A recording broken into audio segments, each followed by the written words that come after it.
दोस्तों आज हम इस वीडियो में बात करेंगे कि सर्च इंजन ऑप्टिमाइजेशन यानी एसईओ में ये बैकलिंक क्या होता है और ये किस तरीके से काम करता है और search engine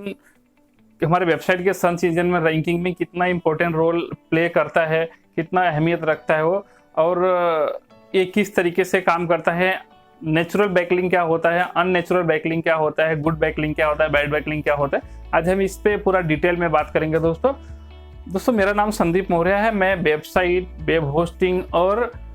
search engine optimisation से रिलेटेड या ब्लॉगिंग से रिलेटेड आपको टेक्निकल जो टॉपिक्स होते हैं इस पे आपको वीडियो मिलते रहेंगे। दोस्तों अगर आप इस तरीके के टॉपिक पे इंटरेस्ट रखते हैं, अगर आप ये चीज़ें सीखना चाहते हैं, एसईओ, वेबसाइट या ब्लॉगिंग, इस तरीके के टॉपिक पे आप इंटरेस्ट रखते हैं, अगर कुछ सीखना चाहते हैं तो आप मेरे यूट्यूब चैनल को सब्सक्राइब कर लीजिए। दोस्तों मैं आपको एक 5 सेकंड का टाइम दे रहा हूँ, आप पहले मेरे यूट्यूब चैनल को सब्सक्राइब कर लीजिए, फिर मैं आगे बढ़ता हूँ। मुझे उम्मीद है दोस्तों आप लोगों ने यूट्यूब चैनल सब्सक्राइब कर लिया रहेगा। अब हम इसके बारे में डिटेल में बात करते हैं। तो दोस्तों पहले हम ये समझते हैं कि बैकलिंक होता क्या है। दोस्तों बैकलिंक का मतलब ये होता है कि हमारी वेबसाइट का या फिर किसी एक वेबसाइट का दूसरे वेबसाइट पे लिंक होना, उसको बैकलिंक बोलते हैं। जैसे कि अगर हमारे पास हमारी एक वेबसाइट है और वेबसाइट पे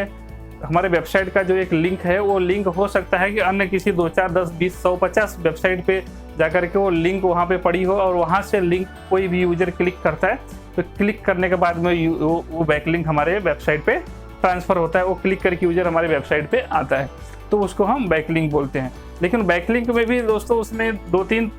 सिनेरियो होते हैं। उसमें एक तो होता है कि हमारा जो बैकलिंक कितने टाइप के होते हैं। तो एक तो बैकलिंक सीधे सीधे अगर समझें तो बैकलिंक 2 टाइप के होते हैं। एक नेचुरल बैकलिंक होता है, एक अननेचुरल बैकलिंक होता है। नेचुरल बैकलिंक का मतलब ये होता है जैसे आपकी वेबसाइट है और आपकी वेबसाइट का लिंक कोई और वेबसाइट वाला खुद ही ऐड करे और आपको कोई आर्टिकल लिखे या भी कोई भी वेबसाइट बनाया है और वो खुद ही आपकी अपनी वेबसाइट में आपकी वेबसाइट का लिंक डाले और वहाँ से यूजर को रिकमेंड करे आपके वेबसाइट पे आने के लिए, तो वो नेचुरल लिंक होता है। जहाँ पे कि नेचुरल का मतलब ये है कि जैसे अगर आप डिजिटल मार्केटिंग इंडस्ट्री से या अगर आप फैशन इंडस्ट्री से या फिर आप कोई भी आप इंडस्ट्री से हैं, अगर वो जो आपको बैकलिंक मिल रही है वो सेम इंडस्ट्री से मिल रही है, सेम रिलेटेड वेबसाइट या सेम इंडस्ट्री या उसके जो रिलेटेड वेबसाइट होते हैं, अब उस रिलेटेड वेबसाइट अगर आपको बैकलिंक मिल रहा है तो नेचुरल बैकलिंक होता है। लेकिन अगर आपको मान के चलो आपकी वेबसाइट योगा से रिलेटेड है, लेकिन आपको हो सकता है कि आपकी वेबसाइट का लिंक किसी ग्लैम्बलिंग में गया होगा, किसी एडल्ट वेबसाइट पे गया होगा या फिर किसी गेमिंग की वेबसाइट में चला गया होगा या किसी फैशन की वेबसाइट में, किसी ऐसे वेबसाइट से लिंक आपके वेबसाइट का हो गया रहेगा जहाँ कोई स्पैमिंग होता है। एक्चुअली में वो वेबसाइट खाली लिंक जनरेट करने के लिए, लिंक डालने के लिए, वहाँ पे स्पैम करने के लिए वेबसाइट बनी होती हैं। ऐसी जगहों पे अगर आपका बैकलिंक है तो बैकलिंक किसी भी काम का नहीं है, वो नेगेटिव बैकलिंक है, वो अननेचुरल बैकलिंक है। लेकिन अगर आपका वेबसाइट अगर आपका वेबसाइट मान के चलो योगा पे बना हुआ है या फिर आपके वेबसाइट किसी फैशन इंडस्ट्री से रिलेटेड है, तो अगर आपके वेबसाइट का किसी फैशन से या किसी टेलरिंग से, किसी फैब्रिक से या फिर किसी तरीके से वो गारमेंट से रिलेटेड या फैशन से रिलेटेड वेबसाइट से किसी ब्लॉग पे, हो सकता है गवर्नमेंट की वेबसाइट हो या बहुत बड़ी न्यूज की वेबसाइट हो, मतलब कहीं ना कहीं वो फैशन से रिलेट कर रहा है वो जो कंटेंट जहां पर वो वेबसाइट का लिंक डाला हुआ है, तो फिर वो नेचुरल बैकलिंक कहा जाता है। दोस्तों इसमें 2 चीजें होती है। एक तो होता है कि नेचुरल बैकलिंक मतलब कि लोगों ने डाला है। दूसरा ये हो सकता है कि जैसे कि आप अपने सोशल मीडिया प्रोफाइल में, जैसे फेसबुक, ट्विटर, इंस्टाग्राम या फिर जो भी आप सोशल मीडिया प्रोफाइल यूज करते हैं सोशल मीडिया, आप वहाँ पर अपने वेबसाइट का लिंक जनरेट किए हो जहाँ पे एक यूजर खुद आ रहा है और वो उसको क्लिक करके विजिट करके वहाँ पे जा रहा है। तो इसमें एक तो ये सिनेरियो होता है कि उसमें नेचुरल और अननेचुरल वेबसाइट का होता है। दूसरा दोस्तों होता है उसमें कि जो लिंक है वो लिंक का रेलिवेंसी होता है कि वो जो लिंक मिला है आपको, वो लिंक आपको इंडस्ट्री से, आपके कंटेंट से रिलेटेड है कि नहीं, उससे रेलिवेंट है कि नहीं है। अगर वो नहीं है तो फिर वो अननेचुरल बैकलिंक है, वो किसी काम का नहीं है, गूगल उसको पेनलाइज कर देगा। अगर आप फोर्सफुली ज़बरदस्ती आप किधर बैकलिंक डाल रहे हो, अगर गूगल की नज़र में मिला तो आपके वेबसाइट को पेनलाइज कर देंगे, आपके वेबसाइट का रैंकिंग और डाउन कर देंगे। उससे आपको बैकलिंक लेने से और नुकसान होने वाला है दोस्तों। अगर कोई नेचुरल बैकलिंक है तो उसमें आपको और सपोर्ट मिलेगा और रैंकिंग मिलेगी दोस्तों। दूसरी बात ये आती है कि जो आपको बैकलिंक मिला है उसमें वो बैकलिंक मिली है ना, वो जो वेबसाइट से आपको बैकलिंक मिला है वो बैकलिंक कौन सी टाइप की, कौन सी वेबसाइट है, मतलब उसकी ऑथेंटिकेशन क्या है, अथॉरिटी क्या है, उसकी रेप्यूटेशन कैसी है, वेबसाइट का रैंक कैसा है, वो वेबसाइट ऑलरेडी गूगल में रैंक करता है कि नहीं करता है, उसका भी कुछ रैंकिंग पावर होगा, एक उसकी भी एक रेप्यूटेशन होगी वेबसाइट की जो कि आपको रेफर कर रही है। तो ऐसे केसेज में क्या होता है दोस्तों कि गूगल या भी जो भी सर्च इंजन है वो देखते हैं कि जो भी वेबसाइट जो है कि वो लिंक को रेफर कर रही है उसकी खुद की कुछ रेपुटेशन है कि नहीं है, वो ऑलरेडी गूगल में इंडेक्स किया हुआ है कि नहीं हुआ है। अगर वो ऑलरेडी वेबसाइट इंडेक्स किया हुआ है, उसकी खुद की एक डोमेन रैंक हो रही है, डोमेन एज है उसका, कुछ वो डोमेन का या जो पेज है उसका कुछ का खुद का रेपुटेशन है, तो वो जब वहाँ से लिंक ट्रांसफ़र होता है तो गूगल उसको और इम्पोर्टेंस देता है, उसको लगता है कि नहीं कोई अच्छा लिंक है, यहाँ से उसको और कंसिडर करता है, उसको रैंकिंग पावर देने की और कोशिश करता है। और फिर तीसरा उसमें आता है ना दोस्तों कि जब भी हम वो लिंक देते हैं किसी वेबसाइट पे, तो जो वो वेबसाइट पे लिंक देते हैं वो वेबसाइट के लिंक भी ना जब हम ऐड करते हैं तो लिंक स्पेशली 2 टाइप के लिंक वहाँ पे डाले जाते हैं। एक होता है नो फॉलो लिंक, दूसरा होता है डू फॉलो लिंक। तो दोस्तों no follow do follow link का मैं आपको एक सीधा सा एग्जाम्पल बताता हूँ। आप एग्जाम्पल पर थोड़ा सा गौर करिएगा कि समझ लो आपको किसी बैंक से लोन चाहिए, ठीक है,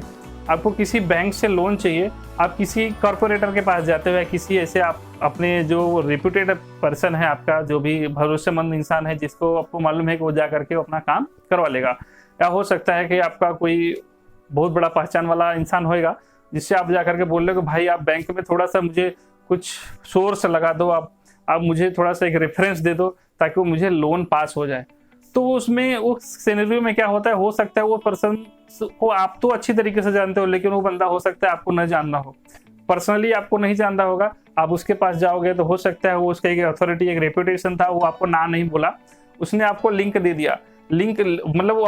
आपको एक रेफरेंस दीजिएगा, ठीक है मैं बैंक वाले से बात कर लेता हूँ, आप जब आपको लोन मिलेगा। लेकिन जब आपको लिंक तो दे दिया उसने, लिंक देने के बाद वो बैंक वाले से बात करके बोलता है, बैंक वाले को फ़ोन करके बोलता है कि दोस्त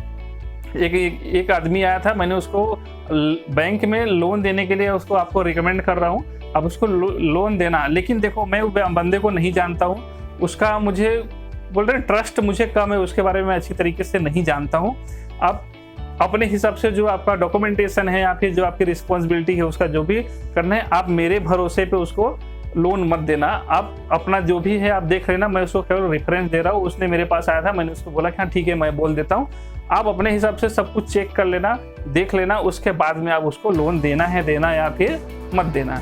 ये हो गया, मतलब एक ये सिनेरियो हो गया। और दूसरा सिनेरियो ये होता है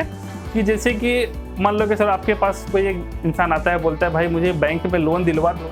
तो और वो हो सकता है कि आपका बहुत खास आदमी हो, बहुत पहचान वाला आदमी हो जिससे आप रोज मिलते जुलते होंगे, तो वो बोलोगे ठीक है कोई बात नहीं है, चलो मैं बैंक में आपको लोन दिलवा देता हूँ, तो वो लिख के दे देगा कि भाई ये मेरा पहचान वाला आदमी है, अब इसको लोन दे दो, जो कुछ भी होएगा, अगर ये कभी भाग गया है या कुछ भी गड़बड़ होता है, कुछ भी अनट्रस्ट वाली बात होती है, तो मेरी जिम्मेदारी है, कोई टेंशन नहीं है, मेरी जिम्मेदारी है, मैं देख लूँगा, आप उनको लोन दे दीजिए। तो आपको समझ में आ गया। नो फॉलो में पहला सिनेरियो था कि उसने बोला भाई मुझे नहीं मालूम है इसके बारे में, मुझे नहीं मालूम इसके बारे में, ज़्यादा कुछ ट्रस्ट नहीं है, मैं उसके बारे में ज़्यादा कुछ नहीं जानता हूँ, आप अपना देख लेना।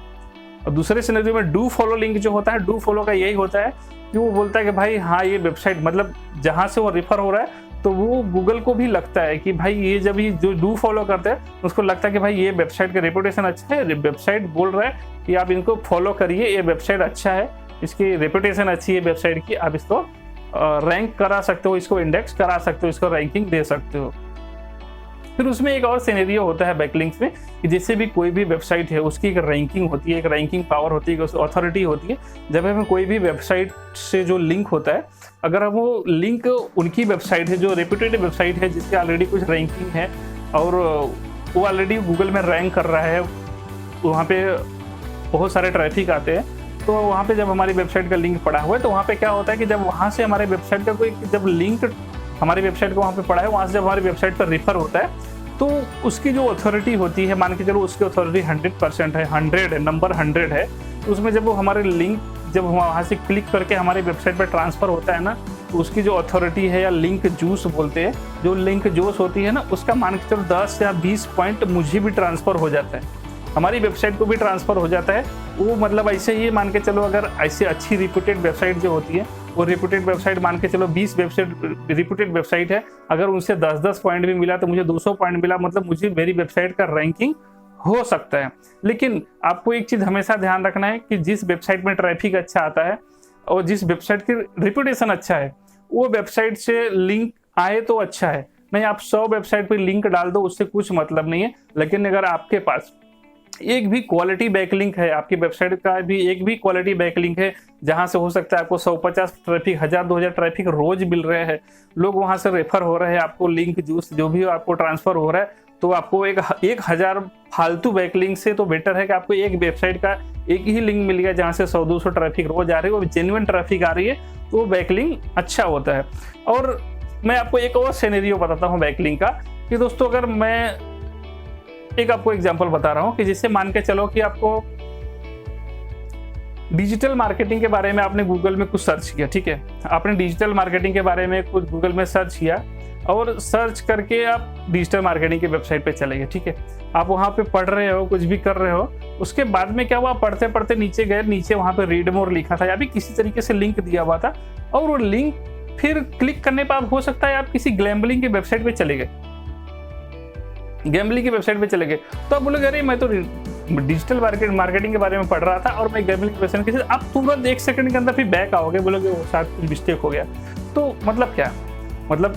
जो डिजिटल मार्केटिंग की वेबसाइट ने जो बैकलिंक गैम्बलिंग की वेबसाइट का लिंक दिया था, उसको क्या मिला, कुछ नहीं मिला ना, वहाँ पे क्लिक किया गया, बाद में भी वापस आ गया, उसको वेबसाइट का बाउंस रेट बढ़ गया, उल्टा बाद में गूगल ने कंसिडर किया कि वेबसाइट अच्छा नहीं है, वेबसाइट का रैंकिंग डाउन कर देते हैं।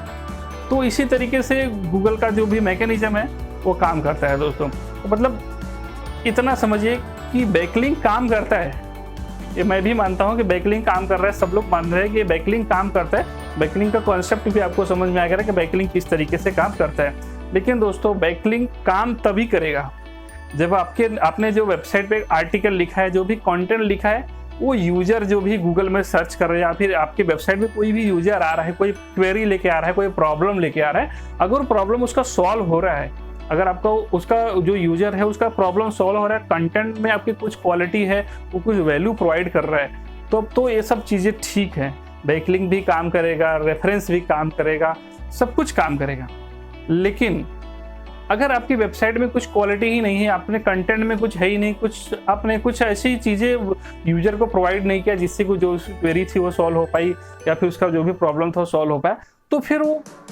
जब यूजर का प्रॉब्लम ही नहीं सॉल्व होगा तो यूजर आपकी वेबसाइट पे आएगा, 2 मिनट 4 मिनट रहेगा, फिर बाउंस होकर के चला जाएगा छोड़ के वेबसाइट। बाद में अगर ऐसे ही 100 में से 70 लोगों ने ऐसे कर दिया तो आपकी वेबसाइट के ऑलरेडी रैंकिंग इतना डाउन हो जाएगी, आप लाख प्रयास करोगे, आपके वेबसाइट का रैंकिंग फिर से ऊपर नहीं आने वाला है। फिर आपको इसीलिए गूगल भी बोलता है और हम जैसे एसईओज भी बोलते हैं, सब लोग यही बोलते हैं कि content is king, focus on your content, your topic. आप बैकलिंक अपने आप आएगी अगर आपकी वेबसाइट का रैंकिंग मतलब क्वालिटी कंटेंट है, आप कुछ ऐसा लिख रहे हो जो यूनिक है, जो इंटरनेट पे लोग उतना अच्छे क्वालिटी का प्रोवाइड नहीं कर पा रहे हैं, यूजर आ रहा है वहाँ से कुछ सीख रहा है, कुछ पढ़ रहा है, कुछ अच्छा इन्फॉर्मेशन ले रहा है, तो आपका वेबसाइट का क्वालिटी अच्छा है, तो बैकलिंक अपने आप जनरेट होएगी, वेबसाइट का रैंकिंग अपने आप जनरेट होएगा। आपको इन सब चीज़ों को, फालतू के चीज़ों में स्पैमिंग करने का, स्पैम कमेंट करने का, पेड लिंक देने का, ये सब वो सब आपको कुछ भी करने की जरूरत नहीं है, वेबसाइट अपने आप रैंक करेगा दोस्तों। अब ऑन पेज आप अपने वेबसाइट के कंटेंट पे, डिजाइन पे फोकस करिए दोस्तों, बाकी और आपको कुछ करने की जरूरत नहीं है।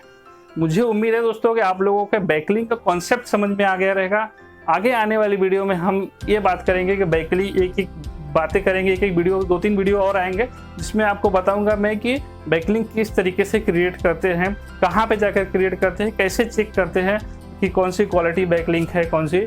गुड क्वालिटी की बैकलिंक है, कौन सी बैड क्वालिटी वाली बैकलिंक है, और जो बैड वाली है उसे हम कैसे हटा सकते हैं। इस सब टॉपिक के बारे में हम आगे आने वाले वीडियो में पूरा डिटेल में बात करेंगे दोस्तों। दोस्तों बस आज के लिए इतना ही। अगर वीडियो अच्छा लगा हो तो वीडियो को लाइक जरूर करिएगा दोस्तों, और मेरे यूट्यूब चैनल को सब्सक्राइब जरूर करिएगा दोस्तों। आज के लिए बस इतना ही, मिलते हैं अगले वीडियो में। Thank you